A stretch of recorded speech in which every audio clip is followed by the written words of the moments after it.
미국 CPI 발표가 있는 주간에는 항상 증시가 미리부터 겁을 집어먹고 일주일 내내 안 좋았었다고 내일 뉴스 미리 보기에서 얘기했었는데, 이번에는 진짜 CPI 결과도 보기 전부터 이미 월가에서는 야 그냥 9월까지 계속 0.75%포인트 자이언트 스텝 각오하자, 이러는 거의 자포자기격의 센티먼트가 형성되고 있습니다.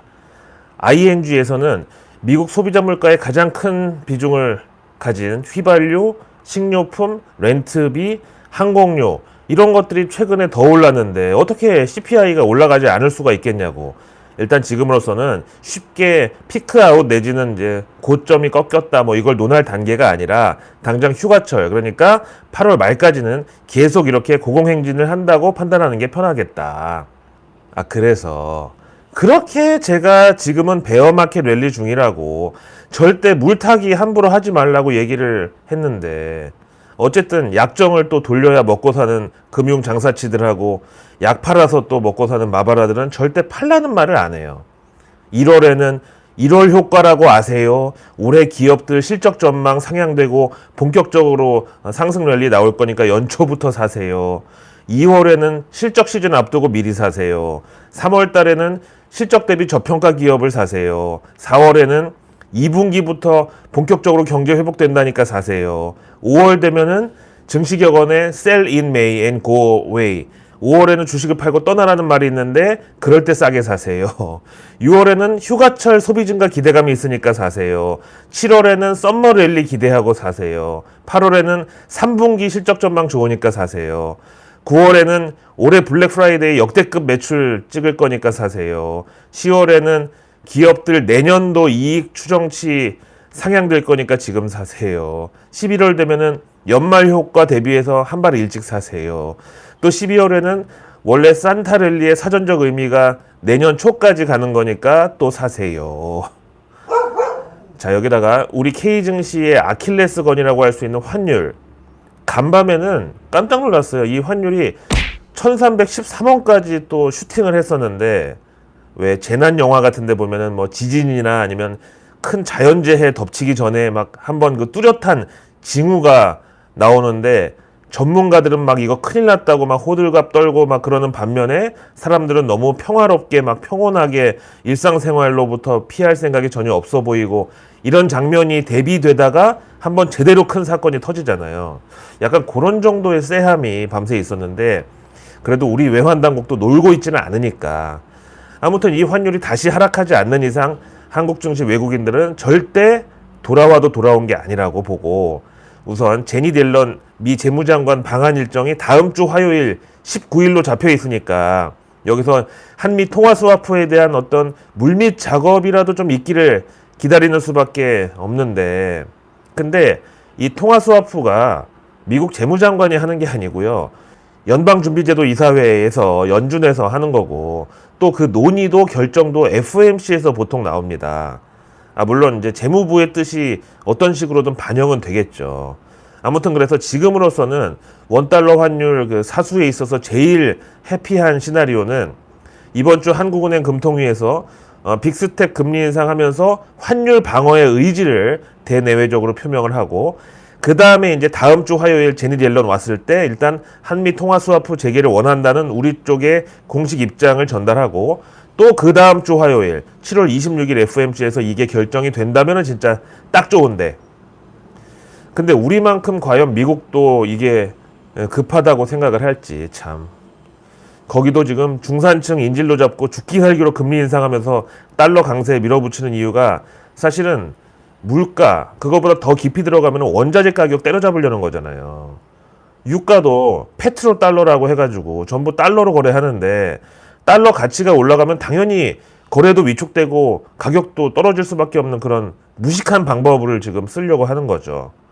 사실 코로나 팬데믹 이후 지난 2년 동안 이지머니, 쉬운 돈 아니고 값싼 돈, 이걸로 이제 달러 유동성 퍼뜨린 결과가 그만큼 원자재 시장에서는 이제 가격을 올릴 수밖에 없었던 거죠. 왜? 달러로 거래하는데 달러 가치가 내려가니까 웬만큼 달러를 많이 확보해가지고는 그게 안 되니까 달러를 더 많이 먹기 위해서 원자재 가격을 올린 거죠. 이제 그거 되돌리려면은 거꾸로 강달러를 갖다가 매겨야죠. 거기다가 지금처럼 러시아가 병의 목을 꽉 틀어쥐고 있는 진짜 억지로 병목 현상을 만들고 있는 상황에서 이거 손 풀게 하려면은 병의 온도를 높여가지고 손을 디기 직전까지 밀어붙여야죠. 뭐 그러다가 병 터지면 이제 작년처럼 유가 마이너스까지 꼬라박는 거고. 하여튼 미국은 지금 그런 상황에 내몰려 있다. 사실 전 세계에서 달러 가치랑 제일 반대편에 있는, 그러니까 달러 가치랑 가장 뚜렷하게 반대로 역동조화된 자산이 바로 한국 주식이라고 볼 수 있는데, 그 이유는 뭐 여러 가지가 있지만 우선 우리는 원자재 거의 전량 수입국이고 또 외국인들도 달러 가치에 따라서 한국 주식의 비중을 기계적으로 조절하기 때문입니다. 그런 와중에 미국 재무장관이 6년 만에 한국을 찾아오는 이유가 뭐겠습니까? 당연히 달러 가치 올라가고 유동성 썰물된다고, 만약에 이제 동맹국들이 중국이랑 거래를 트면은 자기네들 곤란해지니까 그런 거 하지 말라고, 이렇게 동맹국들 재무적으로 통제하려고, 단속하려고 오는 거 아니겠습니까? 거기다가 중국은 또 일종의 자해공갈격으로다가 이번에 오미크론보다 강력한 코로나 변이 BA5가 발견됐다고 또 봉쇄에 들어갔습니다.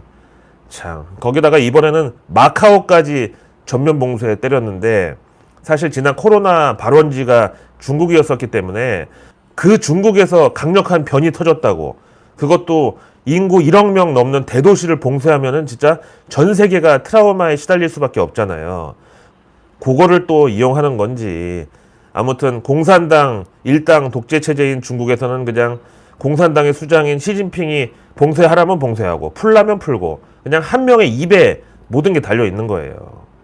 근데 지금 중국이 저렇게 인민 통제하면서 그걸로 은근히 또 밖으로 글로벌 경제에다가는 영향력을 행사하는 거, 그런 것까지는 뭐 올해 11월 시진핑의 영구 집권이 결정되는 6중 전회가 있으니까 뭐 그렇게 저러는 거다 이해는 하는데, 근데 제가 생각하는 중국의 저런 반복적인 봉쇄 완화 이게 가져올 파급력은 이게 금융 시스템을 망가뜨릴 수 있다는 거예요. 왜? 일단 봉쇄 들어가면은 동네에서 벗어나지를 못해. 공산당이든 공안이든 막 나와가지고 펜스 쳐놓고 다 막고, 금융기관도 공공기관도 다 문 닫는데, 사람들이 생존을 위해서는 다시 아날로그로 돌아갈 수밖에 없는 게 뻔하잖아요. 그럼 당장 은행에서 돈 찾아가지고 현금으로 장독대에 묻어놓든지 뭐 이런 식으로 나오는 건데, 실제로 중국 허난성 여기만 인구가 1억이야. 근데 여기 뱅크런이 일어나가지고 지금 3개월째 은행 ATM이랑 온라인 이체까지 현재 중단된 상태라고 합니다.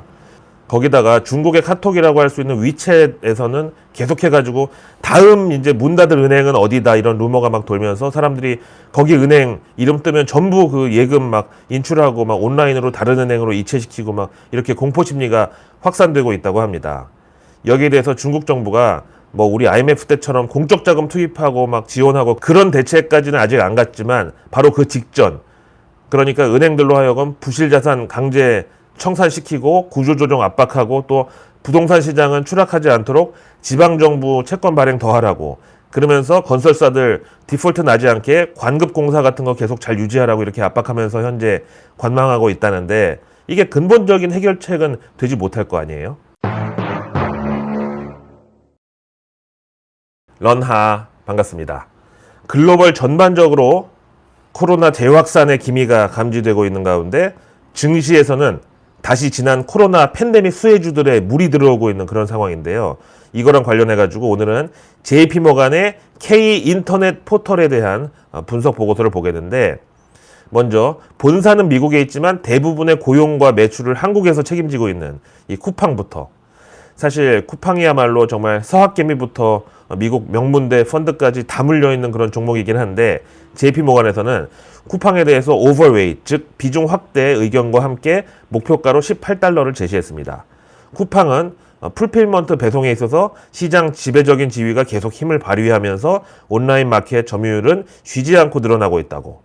그리고 이미 공모가를 밑도는 주가를 보더라도 밸류에이션 매력이 돋보인다, 이렇게 이유를 달았습니다.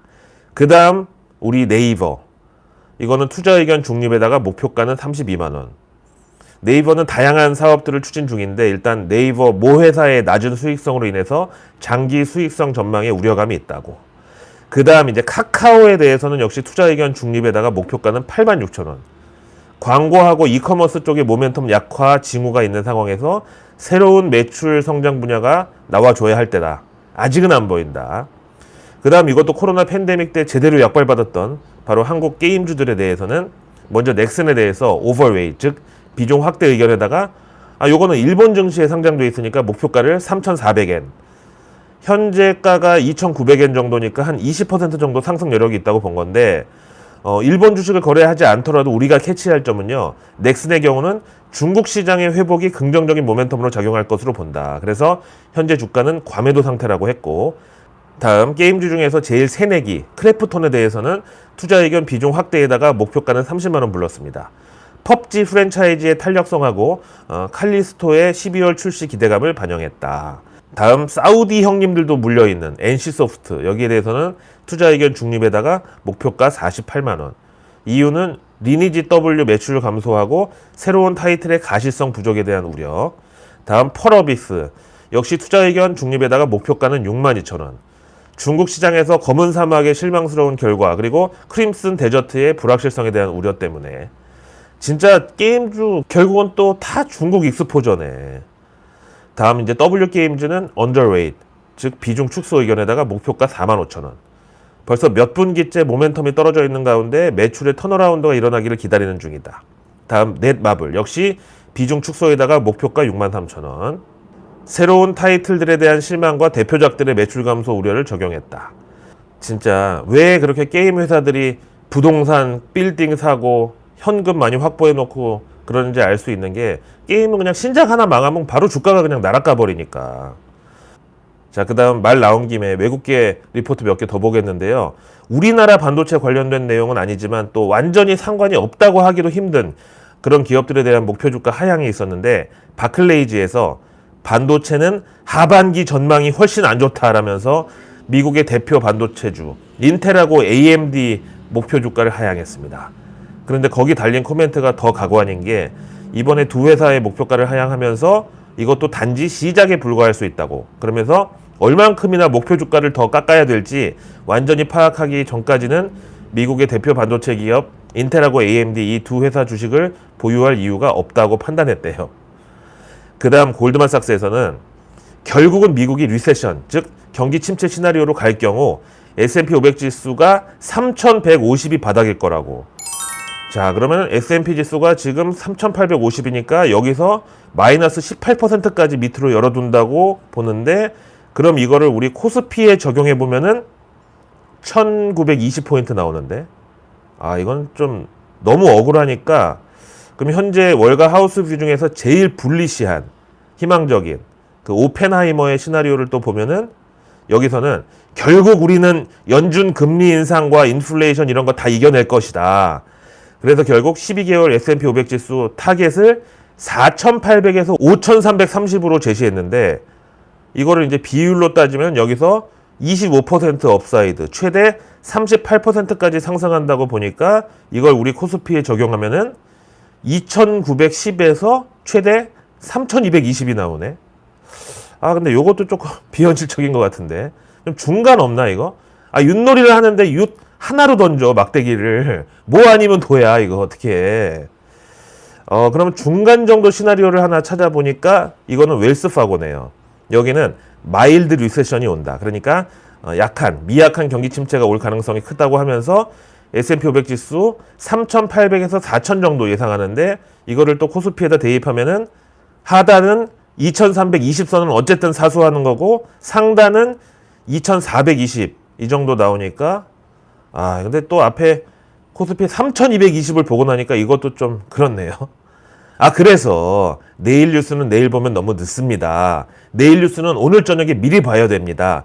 그게 상위 1% 정보 취급자들의 플레이고요. 우리는 구독과 알림 설정만으로 아직 나오지 않은 오늘 뉴스도 아닌 내일의 뉴스를 매일 저녁 제가 여러분들의 안방으로 배달해 드리겠습니다. 자, 내일은 한 주의 딱 중간 수요일 되겠습니다.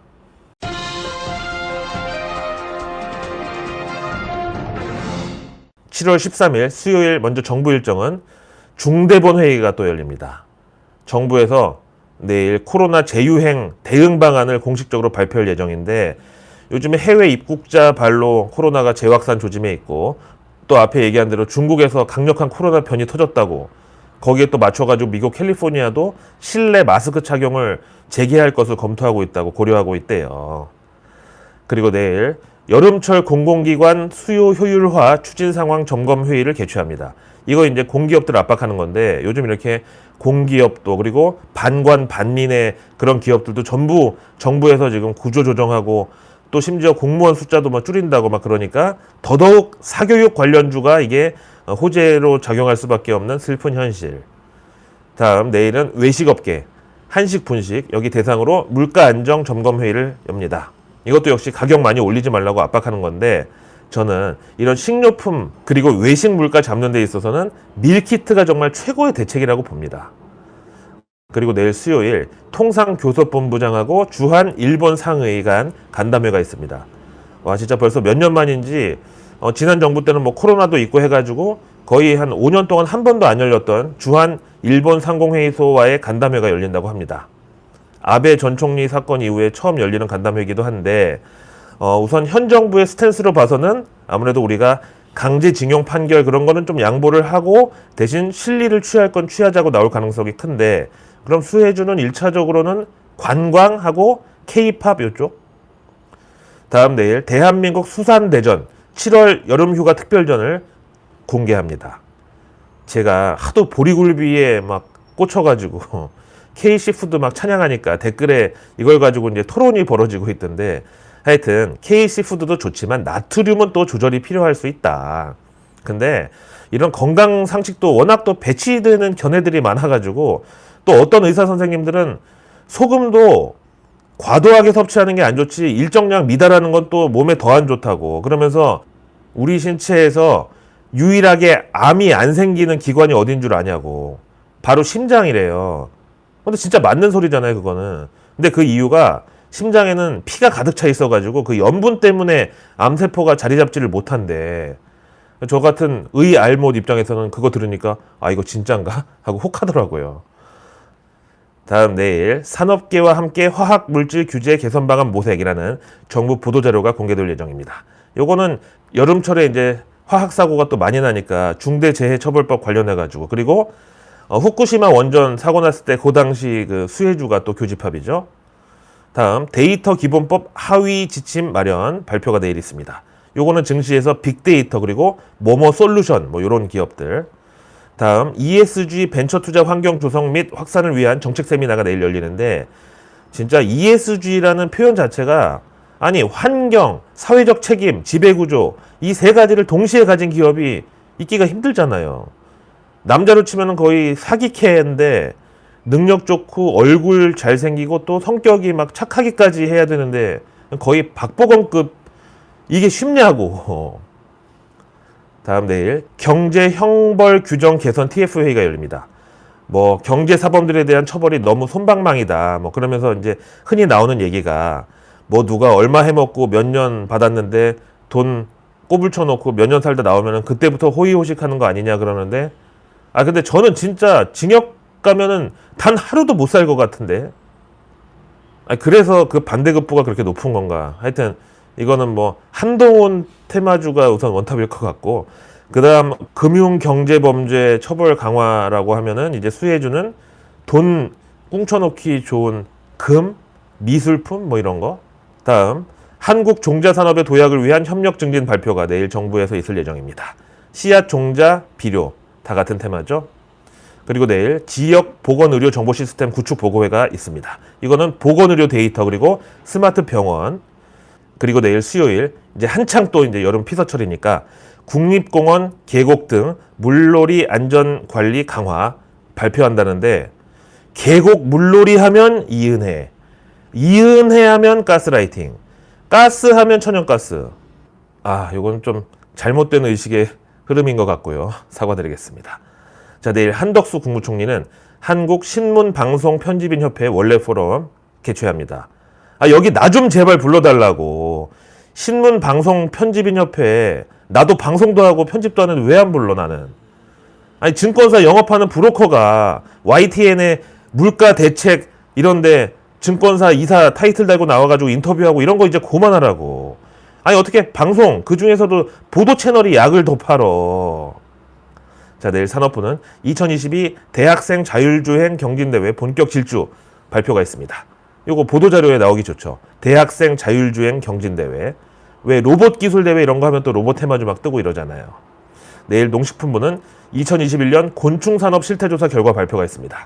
곤충산업 이러면 우리는 그냥 사료용 정도로 쓰이는데 해외에서는 이 식용곤충 이게 엄청난 대체육 산업으로 부상하고 있습니다.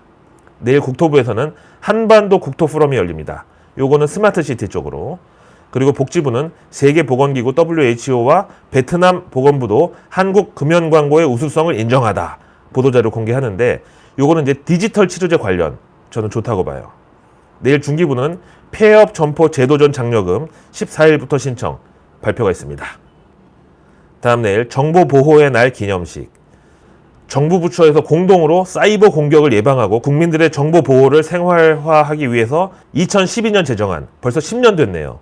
법정 기념일이라고 합니다. 사이버 보안 관련주들이 있는데 이런 날 또 뉴스 플로우에 이거 타기 좋죠.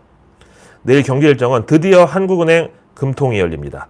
0.5%포인트 빅스텝 금리 인상 가능성 충분하고요. 통화정책 방향 및 최근 국내외 경제 동향도 함께 공개됩니다. 그리고 내일 6월 고용 동향하고 실업률 나옵니다. 와, 내일 경제 지표들이 굵직한 게 많네요. 그리고 중국에서는 6월 무역 수지, 유로존은 5월 산업 생산, 독일은 6월 소비자 물가지수 CPI, 프랑스는 7월 국제 에너지 기구 석유 시장 보고서를 공개합니다. 미국은 드디어 CPI 6월 소비자 물가지수가 발표됩니다. 우리 시간으로 수요일 밤 9시 30분입니다. 그리고 내일 미국 연준이 또 베이지북도 공개하네요. 항상 요 베이지북이 나오면 2주 뒤에 FOMC가 열린다라고 보시면 되겠습니다. 그리고 바이든 대통령이 또 중동 순방에 나서는 날인데 언제까지? 16일까지. 요게 이제 GCC 플러스 3국. 그러니까 걸프 협력 회의 더하기 3국은 이집트, 이라크, 요르단. 요 정상회의인데 여기서 이제 유가하고 중동 문제를 논의할 예정입니다. 특히 이 자리에서 사우디 빈살만 국왕하고 바이든 회담이 제대로 열릴지를 주목해 봐야 되겠고. 그리고 내일 뉴질랜드가 기준금리를 발표합니다. 아시아의 유일한 자원 부국이 호주, 뉴질랜드, 인도네시아 정도인데 이런 나라들의 기준금리 발표는 우리 장중 외환시장에도 영향을 미치니까 한번 확인해 볼 필요가 있겠고. 그리고 내일 이벤트는 인코스메틱스 코리아. 이게 이제 15일까지 열리는데 요거는 세계 최대 퍼스널 케어 전시회입니다. 한국에서 열리는 거고. 그리고 일본에서는 도쿄 인터팩스 위크가 역시 개막을 합니다. 15일까지. 요거는 아시아 최대 규모 의약품 및 화장품 전시회. 우리 인코스메틱스 코리아하고 비슷한 거죠. 그리고 내일 증시 일정은 ICH 수요 예측이 이틀 일정으로, 그리고 신한스펙 10호도, 그리고 에이프릴 바이오도 역시 이틀 일정으로 수요 예측에 나섭니다. 그리고 미국에서는 델타 항공하고 인포시스가 실적을 발표하는데 참 우리 항공사들도 그렇지만 미국도 이 항공주는 진짜 뭐 리오프닝이고 뭐고 너무 변수가 많아요. 뭐 유가에다가 바이러스에다가 지정학적 리스크에다가 진짜 변수가 많아도 너무 많은, 그래서 항상 조심해야 되는 그런 업종입니다. 아니 워런 버핏도 유일하게 단타 치는 주식이 항공주라고 알려져 있잖아요. 자, 오늘 하루도 고생 많으셨고요. 저는 내일의 내일 뉴스를 또 들고 찾아뵙겠습니다. 고맙습니다.